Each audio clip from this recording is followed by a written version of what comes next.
नमस्कार.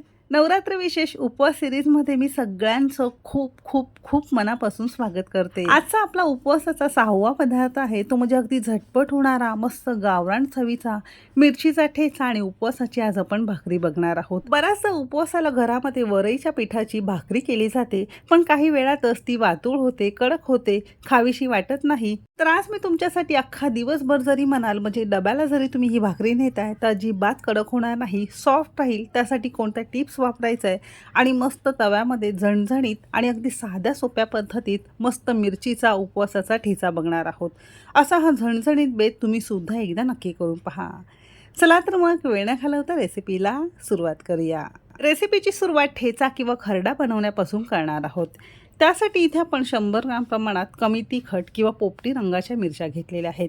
तुम्हाला जर ठेचा थोडासा झणझणीत जास्त तिखट खायला आवडत असेल तर लवंगी किंवा थोड्याशा गडद रंगाच्या तुम्हाला इथे मिरच्या घ्यायच्या आहेत. ज्यांना कमी तिखट आवडतं त्यांनी अशा ह्या पोपटी रंगाच्या किंवा कमी तिखट मिरच्या घ्यायच्या आहेत. बाजारातून आणल्यानंतर सगळ्यात पहिल्यांदा मिरच्यांची देठं काढून घ्यायची आहे. नळाखाली स्वच्छ धुवून घ्यायचं आहे. कॉटनच्या कापडाने पुसून पंख्याखाली संपूर्ण पाणी सुकेपर्यंत आपल्याला हे सुकून घ्यायचं आहे. म्हणजे मिरच्यांचा ठेचा अगदी आठवडाभर व्यवस्थित राहतो. त्याचबरोबर चवीपुरतं मीठ घेतलेलं आहे, चमचाभर तेल घेतलेलं आहे आणि 2 ते 3 चमचे भाजलेल्या दाण्यांचा कूट घेतलेला आहे. सगळ्यात पहिल्यांदा मिरच्यांना आपण हाताने असं छोट्या मोठ्या तुकड्यांमध्ये मोडून घेणार आहोत. असं केलं की तेलामध्ये भाजताना अजिबात आपल्या अंगावर उडत नाही. म्हणूनच जेव्हाही तुम्ही मिरचीचा ठेचा घरामध्ये बनवता तेव्हा अशा या आपल्याला छोट्या मोठ्या तुकड्यांमध्ये असे तुकडे करून घ्यायचे आहे. दुसरीकडे गॅसवर एक तवा गरम करत ठेवलेला आहे. तवा हलकासा गरम झाल्यानंतर यामध्ये आपल्याला तेल घालायचं आहे. तेलसुद्धा खूप जास्त कडकडीत गरम करायचं नाही, अगदी हलकं फुलकं तेल आपल्याला गरम करून घ्यायचं आहे. आणि महत्त्वाचं म्हणजे अजिबात आपल्याला जास्त तेल या ठेचाला वापरायचं नाही, नाहीतर तुमचा ठेचा अगदी चिकट होतो, सुटसुटीत होत नाही. तेल हलकंसं गरम झाल्यानंतर सगळ्या मिरच्या आपण यामध्ये तोडलेल्या घातलेल्या आहे.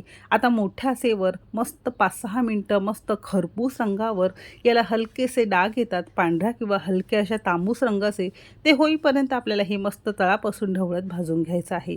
ठेचा किंवा खरडा बनवण्यासाठी मिरच्यांना भाजण्याचे तसे बरेच फायदे आहेत. एक तर खमंग, खुसखुशीत, दाणेदार आपला ठेचा तयार होतो, बाधत नाही, अजिबात याचा खाल्ल्यानंतर त्रास होत नाही. म्हणून साधारणतः 5-6 मिनटं तुम्ही इथे बघू शकता असं हे मिरच्यांवर हलकेसे डाग येतात किंवा थोडंसं तांबूस झालेलं आहे. या स्टेजला यामध्ये चवीपुरतं मीठ घालायचं आहे. तुम्ही जर जिरं उपवासाला खात असाल तर अर्धा चमचा तुम्हाला यामध्ये जिरं घालायचं आहे आणि असंच हे छान परतून घ्यायचं आहे. पुन्हा मिनिटभर चांगलं परतून घेतलेलं आहे. आता सगळ्या शेवटी गॅस अगदी मंद करायचा आहे. मंद गॅस करून घरातला कोणताही तांब्या घ्या किंवा ग्लास घ्या, पावभाजी मॅशर घ्या आणि गरम तव्यावरच आपल्याला लगेचच असं याला मस्त मॅश किंवा असं हे नरम करून घ्यायचं आहे. तुम्ही इथे बघू शकता अगदी बारीक गॅसवर आपण हे करून घेतल्यामुळे मिरच्या अगदी नरम असल्यामुळे मिरच्या अगदी सहज मस्त कुस्करल्या जात आहेत. तुम्ही इथे बघू शकता. आता तुम्हाला अगदी लगदा हवा असेल तर अगदी लगदा करून घ्या. आम्हाला थोड्याशा मोठ्या तुकड्यांमध्ये ठेचामध्ये मिरच्या आवडतात, म्हणून असं हे मी ओभडधोबड थोड्याशा मोठ्या तुकड्यांमध्ये मिरच्या ठेवलेल्या आहेत.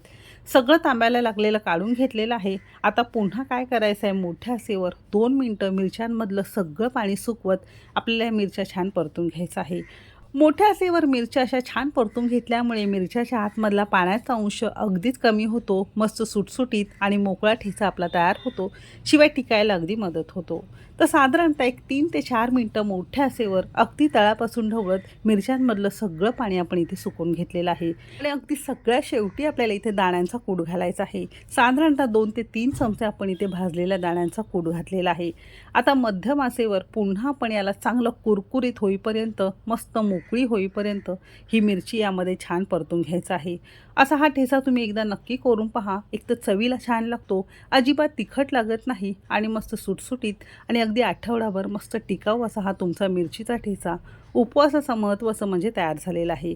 तुम्ही जर उपवासाला लिंबू खात असाल तर अगदी शेवटी गॅस बंद केल्यानंतर थोडासा लिंबाचा रस तुम्हाला यामध्ये पिळायचा आहे, म्हणजे अगदी आणखीन हा चवीला छान लागतो. मिरचीचा ठेचा झालेला आहे. दुसरीकडे इथे आपल्याला वरईची भाकरी करायची आहे, जी आपण उपवासाला खात असतो. त्यासाठी इथे आपण 1.5 कप वरईचं पीठ घेतलेलं आहे. बऱ्याचदा उपवासाचं पीठ करताना वरई फक्त दळून आणली जाते आणि मला बरेचसे प्रश्न होते मागच्या वेळेस की गिरणीमधून जर वरई दळायला दिली तर वेगवेगळी त्यामध्ये धान्य मिक्स होतात. मग अशा वेळेस तुम्ही घरघंटीमध्ये हे दळून आणायचं आहे, म्हणजे घरघंटीमध्ये एकदम हायजेनिक पद्धतीत तुम्हाला हे दळून दिलं जाईल.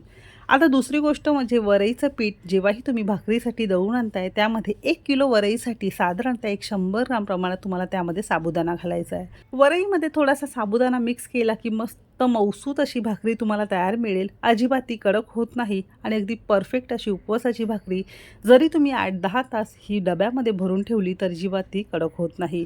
म्हणून जेव्हा ही भाकरीसाठी पीठ दळताय तर त्यामध्ये थोडासा साबुदाणा घालायचा आहे. किंवा तुमच्याकडे वरईचं पीठ घरामध्ये आहे, साबुदाण्याचं पीठ नाही, मग अशा वेळेस साबुदाणा मिक्सरला जरा फिरवून घ्या आणि पिठाच्या साहाय्याने 2 वेळा अगदी फाईन असं त्याला फिरवून घ्या आणि चाळून नंतर तुम्ही यामध्ये 2 चमचे वापरू शकता. म्हणजे 1.5 कप किंवा 250 ग्राम प्रमाणात पिठासाठी 2 चमचे साबुदाण्याचं पीठ यामध्ये अगदी परफेक्ट आहे. अजिबात तुमची भाकरी कडक होणार नाही, वातूळ होणार नाही, अगदी मस्त लागते. पिठामध्ये चवीपुरतं मीठ घातलेलं आहे. अगदी दिवसभर सॉफ्ट राहण्यासाठी यामध्ये चमचाभर आपल्याला तेल घालायचं आहे. तुम्ही साजूक तूप जरी वापरलं तरीही चालू शकेल. आणखीन एक महत्त्वाची गोष्ट, गरम पाण्यामध्येच आपल्याला हे पीठ मळून घ्यायचं आहे, म्हणजे पीठ अगदी सॉफ्ट होतं. पीठ जर तुमचं सॉफ्ट असलं की भाकरीसुद्धा तुमची मस्त सॉफ्ट किंवा अगदी मऊसूत होते. गरजेपुरतं लागेल तसं थोडं थोडं पाणी घालायचं आहे. सुरुवातीला चमचाने थोडं वर खाली करून घ्यायचं आहे. जसजसं हे कोमट होईल तसतसं हे तुम्हाला हाताने मळून घेता येईल. साधारणतः 1.5 कप उपवासाच्या या पिठासाठी आपण साधारणतः 1 कपभर गरम पाणी यामध्ये घातलेलं आहे. तुम्ही लागेल तसं थोडं थोडं पाणी घालायचं आहे आणि असा हा पिठाचा गोळा मस्त दाबून दाबून किंवा जोर लावून लावून असा हा गोळा मस्त आपल्याला मळून घ्यायचा आहे. आता हे वरईचं किंवा उपवासाचं पीठ थोडंसं चिकट असतं, मळताना हाताला लागू शकतं. म्हणून काय करायचं, थोडं थोडंसं हे पाणी घ्यायचं आहे आणि असा हा जोर लावून लावून हाताच्या या भागाने जशी आपण भाकरीचं पीठ मळतो अगदी तसंच असं हे 2 मिनटं आपल्याला छान मळून घ्यायचं आहे आणि अगदी सॉफ्ट आपल्याला गोळा करून घ्यायचा आहे. बऱ्याचदा काय होतं, भाकरी जेव्हा थापतो तेव्हा त्याला चिरा पडतात. चिरा न पडण्यासाठी पिठाचा गोळा अगदी मऊसूत आपल्याला मस्त मळून घ्यायचा आहे. तुम्ही इथे बघू शकता. मऊसूत पिठाचा गोळा मळून घेतल्यामुळे थापताना अजिबात त्याला चिरा पडत नाही. पुढे तुम्ही व्हिडिओमध्ये बघाल. 1.5 कप किंवा पाव किलो या वरईच्या पिठाचे साधारणतः 4 मध्यम आकाराच्या भाकऱ्या मस्त तयार होतात. असं हे मस्त गुळगुळीत असा गोळा आपण करून घेतलेला आहे आणि अगदी सारख्याच पद्धतीने उरलेले सगळे गोळे आपण करून घेतलेत. महत्त्वाचं म्हणजे परातीमध्ये जेव्हा तुम्ही हे पीठ मळता तसं हे कडेला आपण लावून घ्यायचं आहे, म्हणजे एकाच परातीवर पिठाचे गोळे मांडू शकता आणि यावर तुम्हाला भाकरी थापता येईल. आणि हे पीठ शक्यतो अजिबात आपल्याला सुकवून घ्यायचं नाही, झाकून ठेवलं तरीही चालू शकेल. भाकरी बनवायला सुरुवात करणार आहोत त्यासाठी एक गोळा घेतलेला आहे. थोडंसं आपण वरईचं पीठ भुरभुरलं आहे आणि हाताच्या या भागाने अशी आपण भाकरीची जशी पारी करतो अगदी त्याच पद्धतीने पारी केलेली आहे आणि हाताला शक्यतो पीठ आपल्याला लावायचं आहे. जर तुमच्या हाताला पीठ असेल तर अजिबात तुमची ही भाकरी थापताना तुमच्या हाताला चिकटणार नाही आणि एकसारखी अशी मस्त भाकरी तुम्हाला थापता येईल. भाकरी थापताना भाकरीची उलटी बाजू आणि ही परातीची बाजू अशी ही आपल्याला एकसारखी करून घ्यायची, म्हणजे सगळीकडे व्यवस्थित पीठ जर लागलेलं असेल तर अजिबात तुमची भाकरी परातीला चिकटणार नाही किंवा हाताला चिकटणार नाही. आणि अगदी पातळ अशी मस्त भाकरी आपल्याला छान थापून घ्यायची आहे. बोटांच्या मदतीने सुरुवातीला आपण भाकरी एकसारखी अशी छान थापून घेतलेली आहे. भाकरी थापताना कुठेही तुम्हाला बाजूने क्रॅक्स किंवा चिरा गेलेला दिसत नसेल. अगदी परफेक्ट अशी मस्त भाकरी आपली थापलेली आहे. सगळ्यात शेवटी बोटाचेच असे भाकरीला उठतात. मग हाताच्या या तळव्याच्या बाजूने आपल्याला हे मस्त एकसारखं करून घ्यायचं आहे. असं केलं की बोटाचे तसे या भाकरीला येत नाही. आणि महत्त्वाचं म्हणजे ज्या भागामध्ये तुमची ही भाकरी थोडीशी जाड असेल तसं हे तळव्याने केल्यामुळे ती एकसारखी व्यवस्थित छान थापली जाईल. म्हणून या सगळ्या टिप्स वापरून अशी ही उपवासाची भाकरी थापायला तुम्ही एकदा नक्कीच करून बघा. तर अशी ही मस्त पातळ आपण भाकरी छान थापून घेतलेली आहे. तुम्ही जर बॅचलर असाल तर तुम्हाला सुद्धा या पद्धतीने भाकरी तयार करता येईल. आणि खालची जी पिठाची बाजू ही आपण वरच्या दिशेला तव्याला घालणार आहोत. तवा चांगला गरम करून घेतलेला आहे. छान गरम झाल्यानंतर पिठाच्या तळाची बाजू आपण वरच्या दिशेला घातलेली आहे. म्हणजेच काय, परातीवर जी पीठ लावलेली बाजू असते ती बाजू वरच्या दिशेला घालायची आहे. 2 चमचे तेल आपण यावर छान पसरून घेतलेलं आहे. आता फक्त हलकीशी वरची बाजू सुकेपर्यंत आपण याला मोठ्या आचेवर चांगली भाजून घेतली आहे. बाजू उलटून घ्यायची आहे आणि पुन्हा दुसरी बाजूसुद्धा आपण याला उलटून घेतलेली आहे. अशी छान उलटल्यानंतर भाकरी एकसारखी मस्त भाजण्यासाठी घरातला कोणताही एखादा नॅपकिन घ्या. चपाती नॅपकिन घेतलेला आहे आणि असं हे सगळीकडे दाब देत देत आपल्याला ही भाजून घ्यायचं आहे. असं केलं की कडेपासून मस्त भाकरी छान भाजली जाते. अजिबात ती कच्ची राहत नाही आणि मस्त फुलायला मदत होते. भाकरी जर तुमची छान फुलली की ती मस्त सॉफ्ट होते. तसंही आपण एकसारखं मस्त भाजून घेतलेलं आहे. आणखीन एक महत्त्वाची गोष्ट, भाकरी जर तुम्हाला अख्खा दिवसभर मऊ राहण्यासाठी एक चमचाभर आपण यामध्ये साजूक तूप घातलेलं आहे. तुम्ही तेलसुद्धा वापरू शकता. असं हे साजूक तूप किंवा तेल लावून असं मस्त भाजून घेतल्यामुळे मस्त ती नरम राहते, चवीला छान लागते. तुम्हाला जर नसेल लावायचं तुम्ही असं सुद्धा खाऊ शकता. तुम्हाला जर आणखीन मस्त कुरकुरीत भाकरी हवी असेल तर आणखीन काही वेळ तुम्हाला ही मस्त भाजून घ्यायची आहे. तर एकच नाही तर अगदी प्रत्येक भाकरी आपली मस्त फुलत आहे, मस्त रंगसुद्धा आलेला आहे. अजिबात कुठे तुम्हाला इथे वातूळ किंवा अजिबात तुम्हाला कडक दिसत नसेल. अशी ही मस्त परफेक्ट अशी आपली चारही भाकरी आपण तयार केलेलं आहे. भाकरी थोड्याशा कोमट झाल्यानंतर चपातीच्या डब्यामध्ये कॉटनचं कापड घालायचं आहे आणि त्यावर घडी घालून तुम्हाला ही भाकरी ठेवायची आहे. म्हणजे अख्खा दिवस ही मस्त सॉफ्ट राहते, नरम राहते. म्हणजे अगदी डब्यालासुद्धा तुम्ही ही भाकरी नेऊ शकता.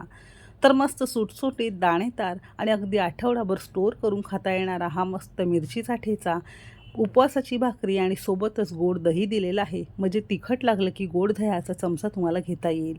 इथे मी तुम्हाला एक भाकरी कट करून दाखवते. मस्त सॉफ्ट झालेली आहे. अगदी एका मुठीमध्ये अगदी परफेक्ट अशी बसत आहे आणि कापताना सुद्धा अजिबात जोर लावावा लागत नाही. मस्त सॉफ्ट, अगदी नरम, मऊसूत अशी भाकरी आपली तयार झालेली आहे. या सगळ्या टिप्स वापरून असा हा मस्त गावरान चमचमीत उपवासाचा बेत तुम्ही सुद्धा नक्की करून पहा. जॉबला जात असाल, ऑफिसला जात असाल तर ऑफिसच्या डब्यासाठी सुद्धा नेता येईल. घरामध्ये सुद्धा नक्की करून पहा.